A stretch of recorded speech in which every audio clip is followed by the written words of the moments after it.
Hello friends, நீங்கள் பார்த்துட்டு இருக்கிறது ஹரிஷ் வாய்ஸ் 2.0. ஸோ இன்றைக்கான வீடியோவில் நம்ம என்ன பார்க்க போகிறோம்னா attack on Titan season 1 episode 16 what needs to be done.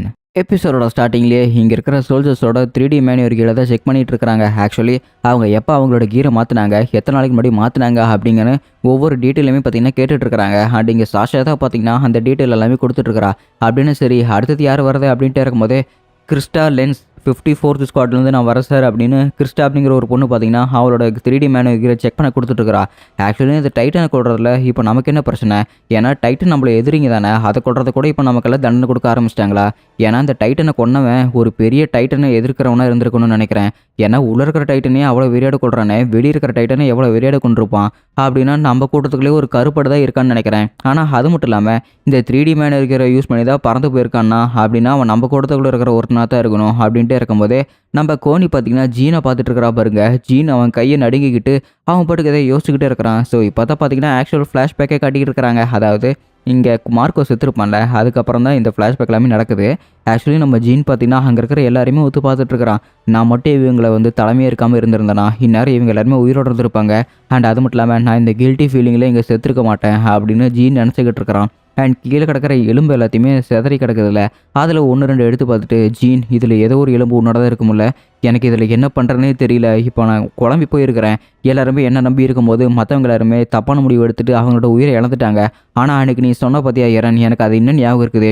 ஏன்னா நமக்கு முன்னாடி செத்தவங்களோட ஆத்மாவை எல்லாமே சாந்தி அடைய வைக்கணும்னா நம்மளுமே அவங்களோட ஆத்மாக்காக போராடியாகணும். அப்படி போராடினா அதுக்கு பேர் சோல்ஜர்னு என்ன வேலை அப்படின்னு எரன் சொல்லியிருப்பான்ல. அதையுமே பார்த்தீங்கன்னா இங்கே ஜீன் நினச்சி பார்த்துட்டு இருக்கிறான். அண்ட் அதே சமயத்தில் மார்க்கோ நம்ம ஜீன் கிட்ட சொன்னாலும் ஞாபகம் வருது. ஆக்சுவலி நீ ரொம்பவே நல்லவன், அண்ட் அது மட்டும் இல்லாமல் நீ ஒரு பயந்தாங்கோலி. ஆனால் அந்த பயத்தை வெளிக்காட்டிக்காம மற்றவங்கள வழி நடத்துகிற பார்த்தியா, அது உன்னை எங்கேயே கூட்டிகிட்டு போய் விட போகுது அப்படின்னு மார்க்கோ சொல்லியிருப்பான். அதை இப்போ ஜீன் நினச்சி பார்த்துட்டு இருக்கிறான். எனக்கு இந்த மாதிரிலாம் எதுக்கு இப்போ ஞாபகம் வந்துட்டு இருக்குது. அண்ட் அது மட்டும் இல்லாமல் நான் சர்வே காப்ஸில் ஜாயின் பண்ணலான்னு முடிவு எடுத்துக்கிட்டேன். ஏன்னா இதுக்கு மேலே நான் செத்தாலுமே கவலைப்பட போகிறதில்ல.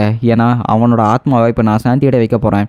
இப்போது நான் சர்வே காப்ஸில் ஜாயின் பண்ண போகிறேன். ஏன்னா நீங்கள் எல்லாருமே எந்த காஸ்ட்ல இப்போ ஜாயின் பண்ண போகிறேன்னு தெரிஞ்சுக்கலாமா அப்படின்னு உயிரை பார்த்தீங்கன்னா கையில் பிடிச்சிக்கிட்டு வச்சிருக்கிற மாதிரியே அந்த கை அப்படின்னு நடுக்கத்தோடவே பார்த்தீங்கன்னா இவங்களோட பேசிகிட்டு இருக்கிறான். அண்ட் ஃப்ளாஷ்பேக்லாமே முடிஞ்சதுக்கப்புறம் மேபி எனக்கு தெரிஞ்சு நம்ம மிலிட்ரி பரேஜுக்கு போகிறதுக்கு ஒரு 3 பேர் தான் செலக்டடு. அதில் மார்க்கோ செத்துட்டான். இப்போ ஜீனு ஆனி மட்டும் தான் இருக்கிறாங்க. ஏன்னா ஆனி நீ சர்வே காப்ஸுக்கு வரையா இல்லை மிலிட்ரி பரேஜுக்கு போறியா அப்படிங்கும் போது கோனி நான் கிட்ட ஒன்று கேட்கிட்டா, இப்போ ஒருத்தர் வாலண்டியராக உன்னை ஒருத்தர் சாக சொல்கிறான், நீ போய் சாகுவியா அப்படிங்கிறாங்க. நான் இதுக்கு போய் சாகணும் அப்படின்னு கோனி சொல்லும்போது அப்படின்னா அதோட ஆன்சர் உங்ககிட்டே இருக்குது, நான் மிலிட்ரி பரேட்டுக்கு தான் போக போகிறேன், அந்த இடத்துக்கு வரது கன்ஃபார்மாக ஒரு சூசைடுக்கு சமம் அப்படின்னு ஆனி சொல்லிட்டு இருக்கிறார். பட் இருந்தாலுமே நான்லாம் ஏற்கனவே முடிவு எடுத்துட்டேன். ஏன்னா நான் சர்வே காப்ஸில் தான் ஜாயின் பண்ண போகிறேன் அப்படின்னு நம்ம ஆர்மின்னு சொல்லிட்டு இருக்கிறான். அண்ட் அது மட்டும் இல்லாமல் நீ உண்மையிலேயே ரொம்பவே நல்ல பொண்ணு ஆனி, ஏன்னா எங்களை பற்றி ரொம்பவே கவலைப்பட்டு இருக்கிறல, எனக்கு அது ரொம்பவே பிடிச்சிருக்குது அப்படின்னு இங்கே நம்ம ஆர்மின் பேசிகிட்டு இருக்கிறான். அப்படியே விஷயம் அந்த மாதிரிலாம் எதுவுமே இல்லை, நான் ஜஸ்ட் என்னோட உயிரை காப்பாற்றிக்கிறதுக்காக தான் நான் இந்த மிலிட்ரி பரேட்டுக்குள்ளேயே போகிறேன் அப்படின்னு ஆனி சொல்லிட்டு இருக்கிறான். அண்ட் அதே சமயத்தில் இங்கே கேஸில் கட்டிகிட்டு இருக்கிறாங்க. அந்த கேஸில் எல்டு அப்புறம் குந்தர் 2 பேருமே காஃபி குடிச்சிட்டு இருக்கிறாங்க. அப்போ அந்த 3D மேனுவரை யூஸ் பண்ணி அந்த டைட்டன்ஸை கொண்டதை கூட எவனும் கண்டுபிடிக்க முடியலையா அப்படின்னு இவங்க ஒரு மாதிரி டென்ஷனாக இருக்கும்போது இந்த புது பசங்களை வேறு ரெக்ரூட் பண்ணுறேன்னு சொல்லிட்டு இருக்கானுங்க. இப்போ அவனுங்க வேறு என்ன பண்ணாங்கன்னு தெரியல. ஹே எரன், உனக்கு நம்பிக்கையானவங்க யாராவது நம்மளோட சர்வே காப்ஸில் ஜாயின் பண்ணுவாங்களா அப்படிங்கும்போது வருவாங்க, மேபி வரமாட்டாங்கன்னு நினைக்கிறேன். ஏன்னா எனக்கு அவங்க மேலே சுத்தமாக நம்பிக்கை இல்லை அப்படின்னு சொல்லிட்டு எரன் கை விட்டுட்டா அவங்க ஃப்ரெண்ட்ஸ் மேலே இருக்கிற நம்பிக்கையை. அதே சமயத்தில் குதிரையில் அதிவேகமாக லீவை பார்த்தீங்கன்னா இங்கே இருக்கிற குதிரைங்க எல்லாமே ரெடி பண்ணுங்க. அண்ட் அது மட்டும் இல்லாமல் எரன், நான் ஒன்று சூப்பர்வைஸ் பண்ணுறதுனால நீ எதுலேயுமே முடங்கி கிடக்க வேண்டிய அவசியம் இல்லை. ஒழுங்கு மாதிரியே உங்களுக்கு ஆளுக்கு ஒரு குதிரை எடுத்துக்கிட்டு பின்னாடியே ஃபாலோ பண்ணுவாங்க அப்படின்ட்டு இருக்கிறாங்க. அண்ட் அதே சமயத்தில் இவங்க 3 பேருமே பார்த்தீங்கன்னா லீவையை அதிவேகமாக ஃபாலோ பண்ணிக்கிட்டு போய்கிட்டே இருக்கிறாங்க. ஸோ ஈவினிங் டைம் ஆச்சுல, அதனால் சர்வே காப்ஸில் ஜாயின் பண்ணுறதுக்காக லிஸ்ட் எடுக்கிறதுக்கு அந்த இடத்துல ஆளுங்களாமே வெயிட் பண்ணிட்டு இருக்கிறாங்க. அண்ட் அது மட்டும் இல்லாமல் நீ நிஜமாலுமே ஜாயின் பண்ண போறியா அப்படின்னு சொல்லிட்டு அங்கே எல்லாருமே ஜீனை கேட்டிருப்பாங்கல்ல. ஆக்சுவலி நான் எதுவுமே உங்களுக்கு வலுக்கட்டாயம் பண்ணவே இல்லை. ஏன்னா இது என்னோட முடிவு. நான் வலுக்கட்டாயமாக யாரையுமே இங்கே சேர சொல்லவும் இல்லை, நீங்கள் யாருமே எனக்காக இங்கே சேரவும் வேணாம். நான் என்னோட உயிரை தியாகம் பண்ணுறதுக்காக தயாராகிட்டேன். அதனால தான் நான் இங்கே சர்வே காப்ஸில் ஜாயின் பண்ணிட்டு இருக்கிறேன். ஸோ நீங்கள் ஜாயின் பண்ணுறதுனா பண்ணுங்கள், பண்ணலைன்னா போங்க, என்னோட முடிவு இதுதான் அப்படின்னு சொல்லிட்டு ஜீன் அவன் பாட்டு கிளம்பிட்டான்.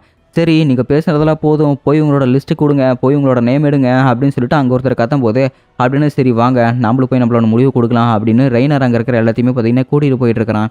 அண்ட் அதே சமயத்தில் கமாண்டர் எர்வின் ஸ்மித் பார்த்தீங்கன்னா இவங்களோட பேசுகிறதுக்காக அந்த இடத்துல ஸ்டேஜ் ரெடி பண்ணிட்டு இருக்கிறாங்க. ஸோ நீங்கள் எல்லாருமே இங்கே புதுசாக ஜாயின் இருக்கிற ரெக்ரூட் மெம்பர் சோல்ஜர்ஸ்ன்னு நினைக்கிறேன். நீங்கள் புதுசாக இப்போ வந்துருப்பீங்க. அண்ட் அது மட்டும் இல்லாமல் இப்போ தான் பக்கமாக ஒரு விபத்தை நம்ம சந்திச்சுட்டு வந்திருக்கிறோம். அதுலேருந்து நீங்கள் இன்னும் மீண்டு வந்திருக்க மாட்டீங்கன்னு தான் நம்பிட்டு இருக்கிறேன் நான். பட் இருந்தாலுமே இன்னொரு ஆப்ரேஷன் உங்களுக்கு பெருசாக வந்திருக்குது. அதனால் சர்வே காப்ஸனை நாங்கள் புதுசாக வந்திருக்கிற மெம்பர்ஸை நாங்கள் ரெக்ரூட் பண்ணுறதுக்காக இங்கே வந்திருக்கிறோம். அதனால் நீங்கள் எத்தனை பேர் எங்களோட சர்வே காப்ஸில் ஜாயின் பண்ணுறீங்களோ வந்து ஜாயின் பண்ணிக்கோங்க. ஏன்னா இப்போ நம்ம மனித குலமே ஒரே ஒரு ஆதாரத்தை நம்பி தான் இருக்குது. அந்த ஆதாரம் வேறு யாரும் இல்லை, நம்மளோட எரன் ஏகர் தான். அவனை வச்சுட்டு நம்ம பல விஷயங்களை நம்ம கண்டுபிடிக்க முடியும். அண்ட் அது மட்டும் இல்லாமல் எரன் ஏகர் அவனக்கிட்ட ஒரு மூலப்பொருள் இருக்குது. அந்த மூலப்பொருள் எங்கே இருக்குதுன்னா ஷிகன்ஷினால் அவனோட வீட்டில் இருக்கிற பேஸ்மெண்ட்டில் இருக்குது. அவனோட பேஸ்மெண்ட்டில் இருக்கிற ஒரே ஒரு லாக்கரை மட்டும் திறந்துட்டா அந்த டைட்டன்ஸை பற்றின எல்லா உண்மையுமே நமக்கு கிடச்சிரும். அதனால் அந்த ஷிகன்ஷினாவுக்கு தான் நமக்கு போக போகிறோம். அங்கே போகிறதுக்காக தான் எனக்கு ஆளுங்களுக்கு வேணும், அந்த ரெக்ரூட்மெண்ட்டுக்கு ஆளுங்க நாங்கள் இங்கே எடுக்க வந்திருக்கிறோம் அப்படின்னு இங்கே நம்ம எர்வின் ஸ்மித் பேசிகிட்டு இருக்கிறாங்க. ஆனால் நம்ம ஆர்மினுக்கு ஒன்றுமே புரியல. இவருக்கு இந்தளவுக்கு டீட்டெயிலாக சொல்கிறாரு. இவர் இந்த மாதிரி சொல்லணும்னு அவசியம் இல்லையே, மேபி யாராவது எனிமிஸை பிடிக்கிறதுக்கு இது இவர் ஏதாவது ட்ரை பண்ணிகிட்டு இருக்காரா அப்படின்னு சொல்லிட்டு இங்கே நம்ம ஆர்மின் பேசிக்கிட்டே இருக்கிறான். அண்ட் அதே சமயத்தில் கடந்த 4 வருஷத்துக்கு முன்னாடி சர்வே காப்ஸனை நாங்கள் 100% அங்கே போனோம். அண்ட் அது மட்டும் இல்லாமல் நாங்கள் எல்லாருமே இப்போ போகிற வழி பார்த்த ட்ராஸ் டிஸ்ட்ரிக்டில் கேட் இப்போ அவைலபிளாக இருக்குது. ட்ராஸ் டிஸ்ட்ரிக் கேட்லேருந்து கடந்து போய் கரானா ஸ்டேட் டிஸ்ட்ரிக்டில் நம்ம வெளியே வந்துட்டு ஷிகன்ஷினாவாக அடைய போகிறோம். ஸோ அதனால் இந்த வழி உண்மையிலேயும் ரொம்பவே கடினமாக தான் இருக்கும். இந்த வழி நாங்கள் ஏற்கனவே எடுத்துகிட்டு போயிருக்கிறோம். ஆக்சுவலி இந்த வழியை நாங்கள் போனதால எங்களோட பாதி மெம்பர்ஸை நாங்கள் இழந்துட்டோம். அதுக்கு காரணம் நாங்கள் ஆளுங்க கொஞ்சம் கம்மியாக இருந்ததுனால. ஆனால் இந்த தடவை அது எப்படியுமே நடக்காது. ஏன்னா நீங்கள் இப்போ ஜாயின் பண்ணிங்கன்னா சர்வே காப்ஸோட பலம் இன்னும் அதிகமாக சேர்ந்துடும். ஸோ அதனால தான் நாங்கள் உங்கள்கிட்ட கேட்டுட்ருக்குறோம். ஏன்னா இந்த சர்வே காப்ஸில் நீங்கள் ஜாயின் பண்ணிங்கன்னா அடுத்த 4 வருஷத்தில் நீங்களுமே செத்து போகலாம். எங்கள் 100% இருக்கிற இடத்துல 60% செத்து போனானுங்க. அதே மாதிரி இப்போ இந்த தடவை 100% நாங்கள் போகும்போது மீதி 30% கூட செத்து போகலாம். அதனால் நீங்கள் உங்கள் உயிரை பற்றியும் தியாகம் பண்ணி நீங்கள் உயிரை இங்கே மனித நேயத்துக்கு தியாகம் பண்ணறதுக்காக தயாராக இருந்தீங்கன்னா தயவு செஞ்சு நீங்கள் சர்வே காப்ஸில் வந்து ஜாயின் பண்ணுங்கள். இதுக்கு மேலே சொல்கிறதுக்குள்ள எதுவும் இல்லை. ஸோ நீங்கள் சர்வே காப்ஸில் ஜாயின் பண்ணுறதுனா வாங்க, இல்லைனா அப்படியே திரும்பி பார்க்காம போயிருங்க அப்படின்னு கமெண்டர் எர்வின் சொல்கிறாப்புல பாருங்கள். அதே சமயத்தில் அங்கே இருக்கிற எல்லாருமே பார்த்தீங்கன்னா பயந்து போய் நடுங்கிக்கிட்டு இருக்கிறாங்க. இன்னொரு பக்கம் ஜீனுமே பார்த்தீங்கன்னா திரும்பி போகலாம் அப்படின்னு ஒரு முடிவோடு இருக்கிறான். ஆனால் அவன் தான் கெத்தாக சொல்லிட்டு வந்துட்டான் எல்லாத்துக்கும் முன்னாடியும். ஏன்னா நான் சர்வே காப்ஸில் தான் ஜாயின் பண்ண போகிறேன், நான் செத்தாலுமே பரவாயில்ல அப்படின்னு அவன் சொல்லிட்டு வந்துட்டான்ல. அதனால் இவனுமே பார்த்தீங்கன்னா அசையாமல் நின்றுட்டு இருக்கிறான். சாஷாவுக்கும் அங்கே போகணும் தான் தோணுது. பட் இவளுக்குமே பார்த்தீங்கன்னா ஏதோ ஒன்று தடுக்குது. கோனியுமே பார்த்தீங்கன்னா தன்னோட கிராமத்துலேயே இவன் ஃபேமஸ் ஆகணும் அப்படிங்கிற ஒரே காரணத்தினால தான் இவனுமே அங்கேயே நின்றுட்டு இருக்கிறான். ஆக்சுவலி இவங்க 3 பேரும் ஒரே இடத்துல நின்றுட்டு இருக்கிறாங்க. அண்ட் அது மட்டும் இல்லாமல் கண்ணமூடி கண்ணத்திறக்குள்ள அங்கே இருக்கிற ஏகப்பட்ட பேர் போயிட்டாங்க. ஏன்னா இவங்க ஏற்கனவே பல விபத்துக்களை பார்த்துட்டு வந்தவங்க. இதுக்கு மேலேயுமே இவங்களோட ஃப்ரெண்ட்ஸை இழக்க வேணாம் அப்படின்னு ஒரே காரணத்துக்காக இவங்க எல்லாருமே ஒரே இடத்துல நின்றுட்டு இருக்கிறாங்க. ஸோ எல்லாருமே போனதுக்கப்புறம் தோராயமாக ஒரு 10 to 15 பேராட்ட நின்றுருக்கிறாங்க. ஆக்சுவலி அது எல்லாமே நம்ம எரனோட ஃப்ரெண்ட்ஸு, அப்புறம் இவங்களோட டீம்மேட்ஸ் எல்லோரும் இருக்கிறாங்க. ஸோ நீங்கள் எல்லாருமே இங்கே தைரியமாக நிற்கிறீங்க, அதுக்கு என்னோட வாழ்த்துக்கள். அண்ட் அது மட்டும் இல்லாமல் சர்வே காப்ஸில் ஜாயின் பண்ணோம்னா அதுக்கு முதல்ல அவங்க பயத்தை வெளிக்கொண்டு வரணும். அந்த பயத்தை வெளிக்கொண்டு வந்ததுக்கப்புறம் அவங்க அதையுமே தாண்டி வந்தாகணும். ஸோ நீங்கள் அதை தாண்டி வந்துட்டீங்க, எனக்கு உங்களோட மரியாதை இருக்குது. அப்படின்னா நீங்கள் விங்ஸ் ஆஃப் லிபர்ட்டியை எப்போவுமே பறக்க விடுவீங்களா, இப்போ சல்யூட் பண்ணுங்க அப்படின்னு சொல்லிட்டு கமெண்ட் எட்வின் சொல்கிறப்பல பாருங்கள். அவங்க எல்லாருமே சல்யூட் பண்ணிட்டு இருக்கிறாங்க. ஸோ உங்களோட உயிரை மனித நேயத்துக்காக தியாகம் பண்ணுறதுக்கு எப்போவுமே தயாராக இருங்க. இனிமேல் நீங்கள் அஃபிஷியலாக இந்த குரூப்பில் வந்து ஜாயின் பண்ணிக்கலாம் அப்படின்னு கமெண்ட் எட்வின் சொல்லிட்டு இருக்கிறாங்க. ஸோ கிறிஸ்டாவையும் பார்த்தீங்கன்னா அழுதுட்டு இருக்கிறா. ஏன்டி அழுகிற மாதிரி இருந்தால் எதுக்கு நீங்கள் வந்து ஜாயின் பண்ணி ஆகணும் அப்படின்னு சொல்லிட்டு பக்கத்தில் இருக்கிற பொண்ணு சொல்லிக்கிட்டே இருக்கிறா. அதே சமயத்தில் அங்கே புதுசாக ஜாயின் ஆன பசங்க எல்லாரையுமே பார்த்தீங்கன்னா இங்கே மறுபடியும் எங்கள் கிளாஸை கூட்டிகிட்டு வந்துட்டாங்க. அதாவது ஹெட் குவார்ட்டர்ஸை கூட்டிகிட்டு வந்துட்டாங்க. என்னோட பேர் தான் நெஸ், அப்புறம் இதுதான் என்னோட செல்ல குதிரை ஷேலட். ஸோ நீங்கள் ஷேலட் கிட்ட யாருமே அவளோட முடியை மட்டும் கட்டிடாதீங்க, ஏன்னா அவள் புல்லு நினச்சி தின்றுவா அப்படின்னு நெஸ்ஸோட முடியை பிடிச்சி பார்த்தீங்கன்னா எழுதிட்டு இருக்கிறா. ஏன்னா அந்த முடியை பிடிச்சி இழுத்து அவருக்கு சொட்டையாயிருச்சு. ஆக்சுவலி கமாண்டர் எர்வின் பார்த்தீங்கன்னா இங்கே ஃபீல்டில் இருக்கிற ப்ராக்டிக்கலை விட அவர் ஸ்டடீஸை தான் அவர் ரொம்பவே நம்புவார். அதனால் அவளோட பிளானிங்கை பார்த்தீங்கன்னா கரெக்டாக இங்கே எக்ஸ்பெக்ட் பண்ணிட்டு கூட சொல்லி கொடுத்துட்டு இருக்கிறாப்புல. அதாவது இங்கே வேகன் ஸ்கவுட் போகிறது, சப்போர்ட் ஸ்கவுட் போகிறது எல்லாருமே அவங்களோட பிளான் பண்ணி தான் இருக்குது. அண்ட் அது மட்டும் இல்லாமல் நீங்கள் ஃபஸ்ட்டு உள்ளே போகிறதுக்கு முன்னாடி மெயின் ஸ்காட்டு நாங்கள் இங்கே நடுவில் தான் இருப்போம். அண்ட் எங்களுக்கு முன்னாடி தான் போகிறவங்க நீங்கள் எல்லாருமே. அப்படின்னா நான் எங்களோட ஸ்குவாட் தான் உண்மையிலேயே ரொம்பவே பாதுகாப்பான ஸ்குவாட். ஏன்னா உங்களை எதிர்த்து வரவங்க யாராக இருந்தாலுமே உங்களுக்கு பேக்வேர்டில் நாங்கள் பார்த்துக்குறோம் அப்படிங்கிறாங்க. அண்ட் அது மட்டும் இல்லாமல் கமாண்டர் எர்வின் உங்கள்கிட்ட சொன்னதை இன்னும் ஞாபகம் இருக்கதா எரன் அப்படின்னு அவர் கேட்கும்போது ஆக்சுவலி அவர் என்ன சொல்கிறேன்னு எனக்கே ஒன்றும் புரியல. ஏன்னா எனிமிஸ் நிறைய பேர் நம்மளை சுற்றி இருக்குன்னு சொன்னார்ல, அது உங்களுக்கு ஏதாவது தெரியுமா அப்படின்னு எரன் கேட்கும்போது அதெல்லாம் எங்களுக்கு எதை பற்றியுமே தெரியாது அப்படின்னு சொல்லிட்டு இன்னொரு பக்கம் பார்த்தீங்கன்னா பொசோட சொல்லிட்டு இருக்கிறாங்க. ஆனால் இருந்தாலுமே கமாண்டர் எர்வின் அப்படி சொன்னதுக்கு ஏதாவது ஒரு காரணம் இருக்குன்னு நினைக்கிறேன். அவர் ஏதாவது ஒரு பேக்கப் பிளான் வச்சிருப்பாரு. எப்போவுமே கமாண்டரை நம்புவோம், ஏன்னா அதான் நமக்கும் நல்லது அப்படின்னு சொல்லிட்டு குந்தர் சொல்லிட்டு இருக்கிறாப்புல. அண்ட் அதே சமயத்தில் ஈவினிங் டைமில் அங்கே அவனோட ஃப்ரெண்ட்ஸ் எல்லாமே போகிறத பார்த்துட்டு நம்ம எரனுக்கு அவங்க கூட போய் பேசல அப்படின்னு ஆசை இருக்குது. பொசோடோ சார் நான் போய் என் ஃப்ரெண்ட்ஸ் கிட்ட பேசிக்கலாமா அப்படின்னு பர்மிஷன் கேட்டுட்டு இருக்கும்போது எதுக்காக இதெல்லாம் கேட்டுட்டு இருக்கிற, நீ போய் பேசுறனா பேசு அப்படின்னு போஸோட சொல்லிட்டு இருக்காங்க. மிகாசா ஆர்மின் அப்படின்னு எரன் கத்தும்போது, எரன் நீ இங்கே தான் இருக்கிறியா, உண்மையிலே ரொம்ப சந்தோஷமா இருக்குது. அவங்க என்ன ஏதாவது பண்ணாங்களா, அடிச்சாங்களா, இல்லை துன்புறுத்தினாங்களா, இல்லை உன்னோட மண்டைக்குள்ள ஏதாவது பூந்து ஏதாவது பண்ற மாதிரி பண்ணாங்களா அப்படின்னு சொல்லிட்டு இருக்காங்க. அதெல்லாம் எதுவுமே பண்ணல மிகாசா அப்படிங்கிறாங்க.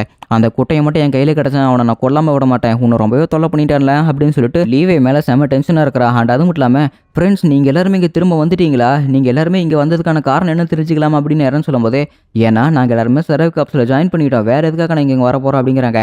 அப்படின்னா ஜீன் மிலிட்ரி பரேஜுக்கு போயிட்டான் அப்படின்ட்டு இருக்கும்போது பின்னாடியே பார்த்தீங்கன்னா ஜீன் நின்றுட்டு இருக்கிறான். ஜீன் நீங்கள் தான் இருக்கிறியா அப்படின்னா, மார்க்கோ ஹேண்டி எல்லாரும் இங்கே தான் இருக்காங்க அப்படிங்கிறாங்க. இல்லை ஹேண்டி போலி மிலிட்ரி பரேஜுக்கு போயிட்டா, அண்ட் மார்க்கோ செத்து போயிட்டா அப்படிங்கிறாங்க. மார்க்கோ செத்துட்டான், நீ சொல்கிறது எனக்கு சரியாக புரியல, அவன் எப்படி செத்துருக்க முடியும் அப்படின்ட்டு இருக்கும்போது, அது எங்களுக்கே தெரியல, ஏன்னா நாங்கள் யாருமே பார்க்காத நேரம் பார்த்து மார்க்கோவை யாரை கொண்டிருக்கிறாங்க. அண்ட் அது மட்டும் இல்லாமல் அவனோட 3D மேனுவர் கீரை யாரோ பிடிங்கிட்டு போயிருந்துருக்காங்க. அது எல்லாமே ரொம்பவே வித்தியாசமாக இருக்குது, எங்களுக்கு அது இன்னும் மிஸ்ட்ரியாகவே இருக்குது அப்படின்னு ஜீன் சொல்லிட்டு இருக்கும்போது, இந்தாங்க ஸ்டூடெண்ட்ஸ் உங்களோட யூனிஃபார்ம் எல்லாருமே ரெடி ஆயிடுச்சு, உங்களோட யூனிஃபார்மை போட்டுக்குங்க அப்படின்னு சொல்லிட்டு அங்கே இடத்துல நம்ம நெஸ் வந்து கொடுக்கும்போது அங்கே இருக்கிற எல்லாருமே பார்த்தீங்கன்னா யூனிஃபார்ம் போட்டுக்கிட்டாங்க. நம்ம எரனுக்கு பார்த்தீங்கன்னா செத்து போன மார்க்கோ வந்து இவனோட சர்வே காப்ஸ் யூனிஃபார்மை போடுற மாதிரி இருக்குது. நம்ம எரனுமே பார்த்தீங்கன்னா மார்க்கோவே உத்து பார்த்துக்கிட்டே இருக்கிறான். அண்ட் மார்க்கோவே பார்த்தீங்கன்னா நம்மளால எல்லாமே கண்டிப்பாக முடியும் அப்படின்னு சொல்லிக்கிட்டு இருக்கிறான். இப்படி ஒரு பக்கம் சீன் போய்கிட்டே இருக்க இவங்க எல்லாருமே யூனிஃபார்ம் வாங்கிட்டு நைட்டு ஓய்வு எடுக்கிறதுக்காக ஒரு ரூமில் தங்கி இருக்கிறாங்க. அப்படின்னா சரி எரன் நம்மளோட பிளானிங் என்ன, அண்ட் அது மட்டும் இல்லாமல் அந்த டைட்டனை பற்றி நீ என்ன நினச்சிட்டு இருக்கிற அப்படின்னு சொல்லிட்டு ஜீன் கேட்டுட்டு இருக்கிறான். எதை பற்றி நினச்சிட்டு இருக்கிற அப்படின்னு இருக்கும்போது, நீ டைட்டனை மாறினப்போ மிகாசா ஒரு அடி அடிச்சு இல்லை, எதுக்காக அவளை அடிச்ச, எதுக்காக அவளை கொல்ல போனேன், அதை மட்டும் என்கிட்ட தெளிவாக சொல்லு அப்படின்னு ஜீன் சொல்லிட்டு இருக்கிறாங்க. அவன் ஒன்றும் எனக்கு கொல்ல வரலையா அப்படின்னு சொல்லிட்டு மிகாசா ப்ரிட்டன் பண்ணி பேசிகிட்டு இருக்கிறா. மிகாசா நான் எரன் கிட்ட கேட்டேன், உங்ககிட்ட ஒன்று கேட்கவே இல்லை, உன் கணத்தில் தலைமை ரொம்ப ஆழம் இருக்க மாட்டேங்குது, அந்த காயம் எப்படியாச்சுன்னு ஒன்று தெரிஞ்சுக்கலாமா அப்படின்னு ஜீன் கேட்டுட்டு இருக்கிறான். ஆக்சுவலி நீ சொல்கிறது உண்மைதான், ஏன்னா நான் மிகாசாவை அட்டாக் பண்ண போனேன், ஏன்னா அந்த டைட்டனோட பவர் என்ன நான் என் முழுசாக கண்ட்ரோலுக்குள்ளே கொண்டு வரல அப்படின்னு எரன் சொல்லிட்டு இருக்கிறான். கேட்டுக்கிட்டீங்களா, இவன் டைட்டன் பவர் என்ன கண்ட்ரோலில் கொண்டு வரலையாமா, இதை நம்பி வேற நம்ம சர்வே காப்ஸில் இறங்கி இருக்கிறோம் அப்படின்னு சொல்லிட்டு ஜீன் வந்து குத்தி கட்டிட்டு இருக்கிறான். ஜீன் இப்போ எதுக்காக இந்த மாதிரி யாரனா கார்னர் பண்ணி கேட்டுட்டு இருக்கிற அப்படின்னு மிகாசா கேட்கும்போது, கார்னர் பண்ணல மிகாசா, நம்ம உயிரெல்லாம் போனால் மயிராச்சுன்னு நம்ம இங்கே உயிரை கொடுக்க வந்திருக்கிறோம்ல, அந்த உயிரை கொடுக்கறதுக்கு ஏதாவது ஒரு காரணம் தெளிவாக இருந்தால் கூட பரவாயில்லையே, ஏன்னா குருட்டுத்தனமாக நம்மளோட உயிரை கொடுத்து எல்லாமே வேஸ்ட்டாக போகக்கூடாது பாரு, ஏன்னா அவனுக்காக நாங்கள் உயிர் இழக்கிறதுக்காக இந்த சர்வே காப்ஸில் ஜாயின் பண்ணியிருக்கிறோம் அவனை நம்பி, ஆனால் அவன் டைட்டன் பவரே கண்ட்ரோல் பண்ண தெரியாதுன்றான், நாம் எப்படி அவனை நம்பி இருக்க முடியுது, ஆனால் உண்மை சொல்லு எரன், உன்னால் அந்த டைட்டன் ஃபார்மை கண்ட்ரோல் பண்ணாமல் முடியாதா, அண்ட் அது மட்டும் இல்லாமல் அதை நம்பி தான் நாங்கள் முழுசாகவே இருக்கிறோம், இனிமேல் எப்படி இருந்தாலும் பார்த்துக்க, ஏன்னா உன்னை நம்பி நாங்கள் கண்மூடித்தனமாக அதில் இறங்கிட்டோம் அப்படின்னு சொல்லிட்டு ஜீன் சொல்லிட்டு இருக்காங்க. அடுத்த நாளே பார்த்தீங்கன்னா 57வது எக்ஸ்பெடிஷன் பார்த்தீங்கன்னா ஸ்டார்ட் பண்ணிட்டாங்க. ஆக்சுவலி 57வது தடவை இப்போ ட்ரை பண்ணிட்டு இருக்காங்க சிகன்ஷினாவுக்கு போகிறதுக்குள்ள. அண்ட் அங்கே இருக்கிற குழந்தைங்க எல்லாருமே பார்த்தீங்கன்னா நம்ம யாரான பார்த்துக்கிட்டு அவங்க பார்த்தியா, அவங்க தான் விங்ஸ் ஆஃப் லிபர்ட்டி ஷூட் போட்டிருக்கிற சர்வே காப்ஸ் அப்படின்னு சொல்லிட்டு அந்த குழந்தைங்க சந்தோஷப்பட்டு இருக்காங்க. அந்த குழந்தைங்களை பார்த்து நம்ம யாருமே சந்தோஷப்பட்டு இருக்கிறான். இப்போ கேட்டை திறங்க அப்படின்னு சொல்கிறாங்க பாருங்க, அங்கே இருக்கிற கேட்டு திறக்குது. நம்ம கமாண்டர் எர்வின் ஸ்மித்துமே பார்த்தீங்கன்னா வேற லெவலில் அந்த இடத்துல குதிரையெல்லாம் முறைச்சு பார்த்துட்டு இருக்கிறாங்க. அப்படின்னு சரி முன்னேறி போங்க, அந்த டைட்டன்ஸை நாம்பளான்னு பார்த்துருவோம் அப்படின்னு சொல்லிட்டு படையை கிளப்பிட்டு இருக்கிறாங்க. அதோட எபிசோட் முடிக்கப்பட்டதே.